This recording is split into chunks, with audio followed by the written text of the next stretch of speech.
What's up, guys? Welcome back to Newswave. Yesterday, information got out there around the Switch 2, a rumor that started to spread online and absolutely took over. Got people really excited, but that's sort of where we've been with the Switch 2. I mean, it can go either way. A lot of frustration and anger, or just over-the-top excitement. Well, in this case, I think there's a bit more to the story here, and we're going to go over that here today. Also, we already talked about Microsoft and them pushing towards next generation, in this case with 3 different controller designs that might even lean more into cloud than originally expecting. And we'll also be talking about an interesting find in the retro community, this for the original Xbox, and what was found.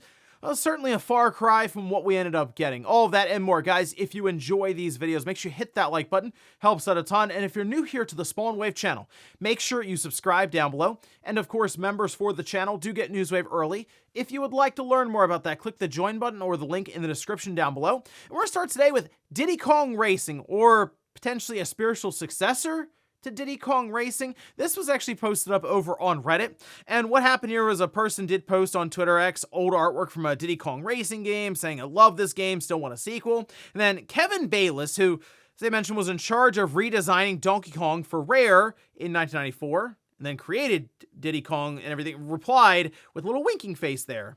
Now, currently, along with a lot of ex-Rare staff, Kevin works at Playtonic Games, and they of course did Yooka-Laylee, which is clearly a 3D platformer that was took a lot of inspiration, we'll say, from the old Rare days.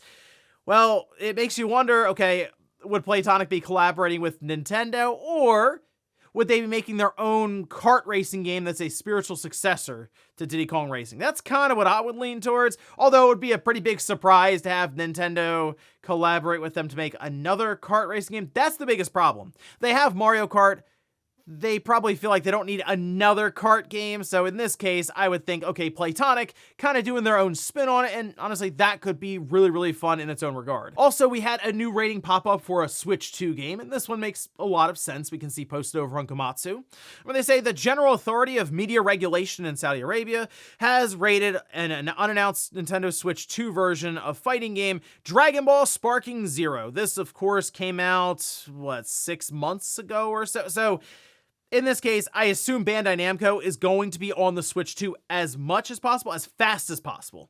They were pretty late to the party with the original Switch, and it kind of burned them a bit, but now they have a system that should open up quite a bit to some of their other releases. I mean, I think they're going to go all over the place with this. We already see Elden Ring, for example, which is published by Bandai Namco, making the jump, that being probably a bigger task to port over than a lot of their other games that they have sort of in the back catalog. So I think in general, when it comes to some of the new releases, day one releases, I think you'll see Bandai Namco have that Switch 2 logo more often. And in this case, moving over Dragon Ball Sparking Zero makes a ton of sense. And I would assume we'd probably have that announced pretty soon. Like, this could be something that they could just drop randomly on Twitter one day, or maybe they wait until June, technically with what we assume to be a Nintendo Direct then in the first half, because that's, 6 or 7 weeks away. It's not that far, so maybe they're holding it until then, and we'll just see it pop up in Nintendo's Direct. Oh, and speaking of Elden Ring, we actually have this that was posted, this over on their official account, saying the action RPG Elden Ring has surpassed 30 million copies shipped worldwide. To everyone who has played this game, we sincerely thank you. 30 million copies is ridiculous. I mean, I know some of the other Souls games sold well, like Dark Souls 3 did well, but Elden Ring is on a whole other level, and sure, it probably has to do with the idea of it being, I mean, just a really good game, but also the open world aspect to it, I'm sure does help people who would go run into Souls games and get to a point and just get stuck. Whereas with Elden Ring, if you get stuck, you can just turn right or left or just all the way around, just walk off and find some new adventure, and then come back later, much more powerful, and probably blast right through it. That was the biggest thing, is there's so much freedom and points of interest that it was hard to run into a spot and just feel like you got stuck, because, you know, you can just come back later. But still, Elden Ring continues to sell. I mean, year over year, up to 30 million now. And now here they go into Night Rain. I think that's going to do pretty well. And then, of course, Duskbloods on the Switch 2. Really, just FromSoft is just rolling along at this point. And guys, with some of the quick news out of the way, let's get into the bigger stuff. Let's start right away with, I would say, an alarming post around the Switch 2. Really just the situation around the system. Obviously, there is a lot of excitement, a lot of hype because we're, 6 weeks out from a new generation launching from Nintendo. So when you have rumors start to pop up that sound great, it's what people want to hear, it's a lot of excitement, they explode online and then people just kind of roll with it. And in fact, take a look. This is actually one of the first spots that I saw because people were sending to me this to me in droves. We can see on Reddit, and they mention Switch 2 to get themes. Okay, so I saw this and I said, okay, is there a source for this? That I go to Switch 2 stock (fan account) saying new Switch 2 rumors. Themes will be available from firmware version 2.0 onwards, possibly 2.1 or 2.2. They will be unlocked through platinum points and quests, NSO exclusivity, and some will be requiring payment via the eShop. No NSO required. There's a concept that looks like for the picture below there, and when pressed about any kind of sourcing, I mean, just anything, there's one reply they did that just said, numerous comments have been made regarding the black theme, suggesting they'll be requiring payment. However, that's clearly inaccurate. So there's really no source with this. I assume one of two things happened here, because I did take a look through the Twitter account a bit, and it seems like they post just some of the most random rumors that are flying around, and at times there are no other sources other than them. And there were like 2 websites that I saw that picked this up and started running with it. I understand why when you look at it, it has almost 500,000 views, like 6,000 likes. People are excited for the idea of themes making a return for the Switch 2, which kind of sad in one degree because theme seems like something that should have been kind of basic. I mean, with the Switch 2, with the Switch, we sort of thought that the themes would make its way there. It never did. We figured, okay, the Switch 2, of course, they'll eventually look at themes there. It makes sense. More powerful system, more capable system.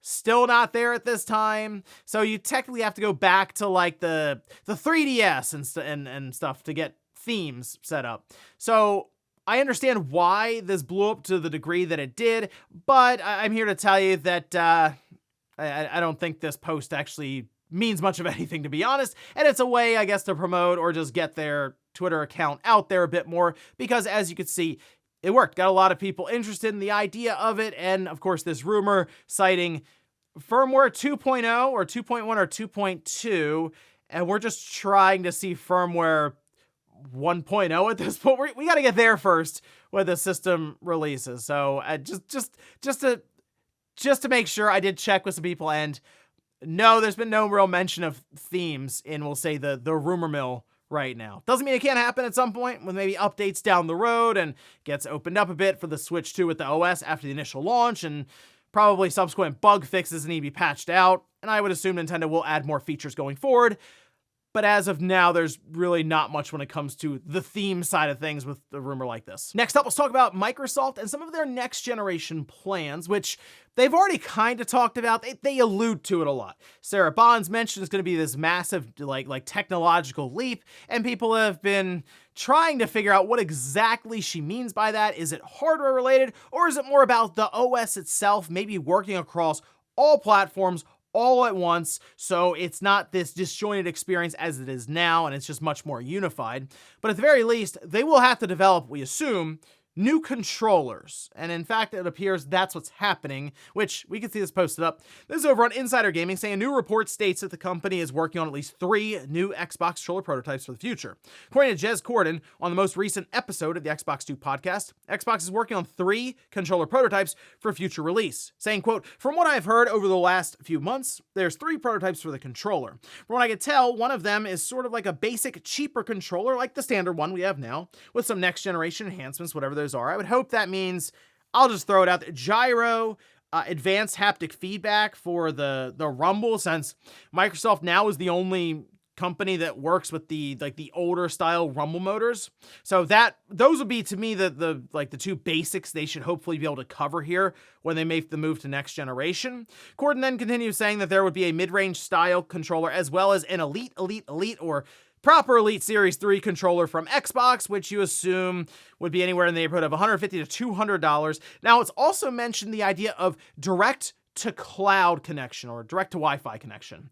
And that's not new in the sense that Stadia did it. I know you bring up Stadia for anything and people go, oh, here we go. Look at what is Microsoft doing? That was actually one of the good ideas that Stadia had. Stadia had some bad ideas, but they also had some good ones like that, which the idea is rather than have to connect, let's say you're doing the Xbox Cloud streaming on your TV, because they have that built in now as an app for LG sets and some other ones, rather than connecting a controller to your TV that then communicates to cloud servers, it connects your controller directly to your Wi-Fi router and then just bypasses any latency that your TV may introduce. And it's actually a pretty cool way to go between devices without having to resync your controller. Say you go from your laptop or your iPads or something to your TV, back to it. You don't have to resync your Xbox controller then. It literally just does it seamlessly. Again, it was a pretty cool idea that Stadia was utilizing there. Unfortunately for Stadia, they didn't really have the e-commerce business side figured out, and it showed. So there you go. But in this case, it's interesting to hear about 3 different controllers. The standard one, yes, but I'm more curious where this middle ground fits in. Is that just that Sebel controller that we saw in the leaks that were thrown out around with this Xbox Brooklyn that didn't materialize? But this Sebel controller maybe is that midway point that has the direct to Wi-Fi, but not necessarily all the bells and whistles that Elite Series 3 controller has. So maybe it comes in at $100 or so, and then the standard controller is like 70-ish. A lot of questions to me when it comes to the controller from Microsoft, because there are many jumps I would like to see them make just to line them up a bit better with, at this point, the Switch 2 controller with their Pro controller, and then, of course, that DualSense controller from Sony. Next up, let's talk about a really cool find in the retro gaming community. This for the original Xbox, and it's actually Far Cry. Like the original one that seemed to be getting ported over, at least attempted to get ported over to the original Xbox. We know now that Far Cry Instincts ended up being the version we got on the original Xbox, which was cut down, especially for the single player side. And I assume it's just the original Xbox couldn't handle what the PC was doing. And trust me, as somebody who was there when even the demo was crazy for Far Cry when it first dropped, and I was trying to play it with my FX 5200 and it was struggling. But man, when you sat there and just looked at the water and the island, it looked incredible on the big tube monitor.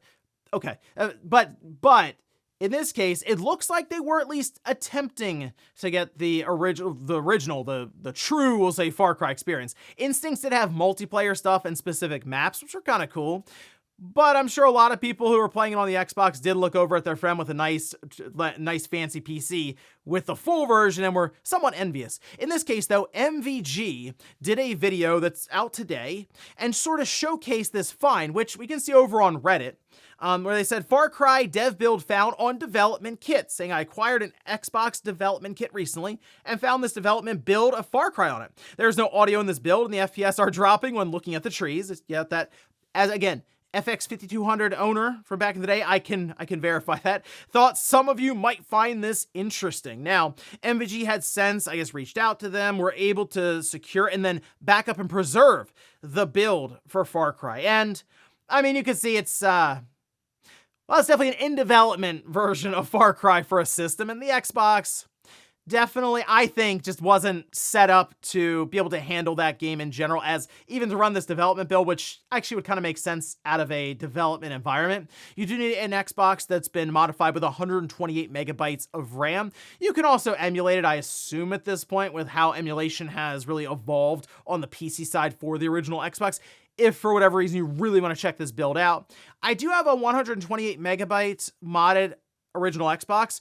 So because it's already been backed up and it's up on archive.org, MVG has it posted there, I'll probably give it a download and just move it over and try it out at some point. It's not really something I'd play all the way through or nothing like that if it's even possible, but it is one of those things of like what could have been is just interesting to see. And MVG also did some stuff where he was checking to see if this maybe was linked to Far Cry Instincts, but I'll leave that up to him. Check out his video. It is linked down below in the sources. And in our last bit of news, let's talk about some modern nostalgia. What I mean by that is a Switch 2 magazine. Now, a magazine is this thing you would get. It's kind of like a book, but it's mostly all paper, right? And you'd go into the store and they would have them up on the shelves, and it was all video game related for me anyway, the section I was looking at. All video game related stuff. They had them for different systems and okay, well, anyone over the age of like 24 knows what I'm talking about. I don't know. When did magazines really fall out of favor?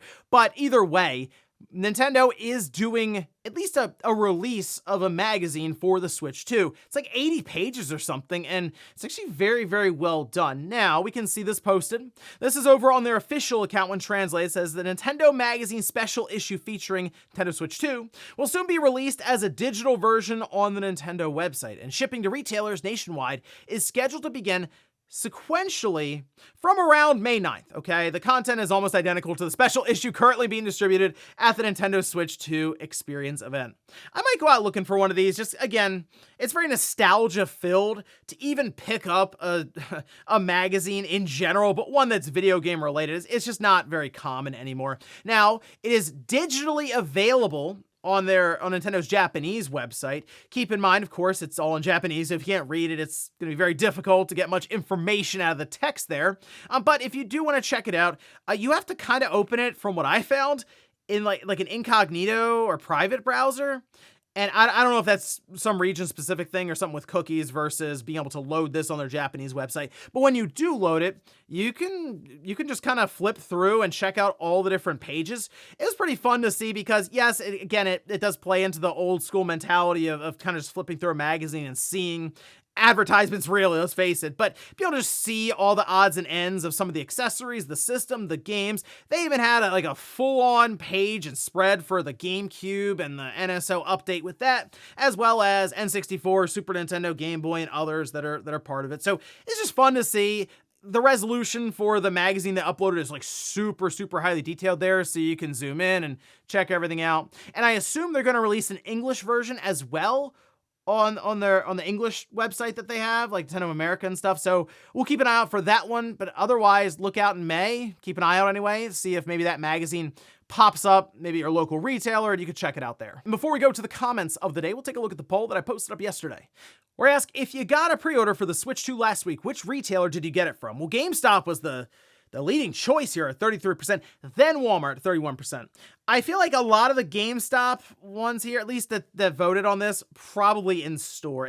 It seemed to be, can you get one at Walmart, Best Buy, or Target around midnight, right? I say around because Best Buy was like 30 minutes late, but that night. And if you can't, you then just leave and go to GameStop and wait for, several hours at a time to get in line, of course, and then get a pre-order there. Target, though, I see it, 13%, makes sense. That website was crazy broken, like the entire time, and that was the site that had a lot of cancellations from what I remember. Again, I got fortunate. Walmart, I mean, that came through perfectly fine. I thought the browser was frozen, but eventually ticked over. And then Best Buy, I'll just go and pick it up at midnight. That was fine as well. Now I'm down to the accessories and the game. So eventually I have to ask all of you to see what you would like to see me maybe take a look at. I have some ideas when it comes to the games and some of the accessories, but now I'm seeing some weird stuff pop up, like a mouse adapter or something for a mouse grip. So I'm immediately curious with that. So I guess let me know down in the comments if there's anything specific you would like to see me check out and even, I guess, tear down. And we'll finish up with the comments of the day. We'll start with the members comment here. And this is from SCJ Hoops, who says, at the GameStop where I pre-ordered my Switch 2 accessories and pro memberships weren't required, but the manager was really pushing them. He even got a father who he never purchased an amiibo for his son to buy 2 Street Fighter 6 amiibos for his child. It got to the point where another customer eventually congratulated the manager after seeing him sell 3 pro memberships. Well, to be honest, we talked about the bundles or membership, whatever, being forced on customers if they wanted to pre-order the Switch 2. That just sounds like a good salesman right there, is all that is. And it can get very annoying at GameStop when that happens a lot, and it does. You go up there and they want to ask you about the warranty or the pre-orders for this or their pro membership. Keep in mind, the employees there also have somebody over their shoulder who's like, hey, how many pre-orders did you get today? I mean, when I was there, they tracked the pre-orders by percentage based on the number of transactions you had run.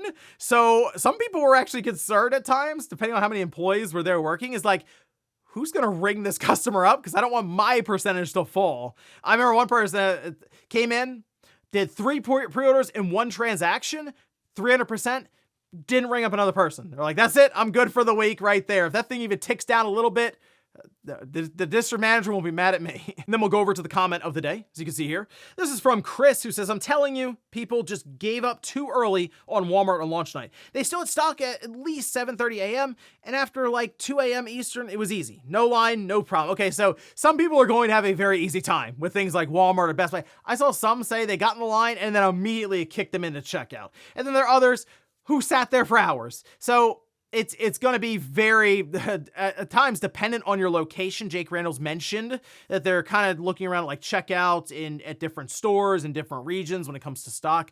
But it does appear that Walmart is still kind of doing these restocks, at least on their website for pre-orders. So if you don't have one yet, absolutely keep an eye out for Walmart if you can. But in general, some of the people who are tracking like Jake Randall, there are other like trackers or tracking bots on Twitter X that are also doing this, because I have a strong feeling Walmart, GameStop as well, as they cancel bot orders and stuff, but Best Buy maybe, definitely Walmart though, will probably get some restocks over the course of the next couple of weeks leading up to launch. Who knows, maybe even at launch, they'll have a couple of stragglers systems that don't get picked up or get canceled, and they throw those out there. So what I'm saying is there's plenty of chances. Don't resort to buying from a reseller or something for hundreds of dollars more. I think you'll be rewarded if you have some patience when it comes to these systems. And ladies and gentlemen, that's going to do it here for Newswave. If you enjoyed this video, guys, hit that like button. If not, hit the dislike. Leave comments down below about everything we talked about here today. If you missed yesterday's Newswave, I'll leave it up here in a card, or maybe hear more about our harrowing Switch 2 pre-order experiences. We talked about that on the Spawncast over the weekend. I'll leave that in a card right below it. Thanks guys for watching, and I'll see you next time.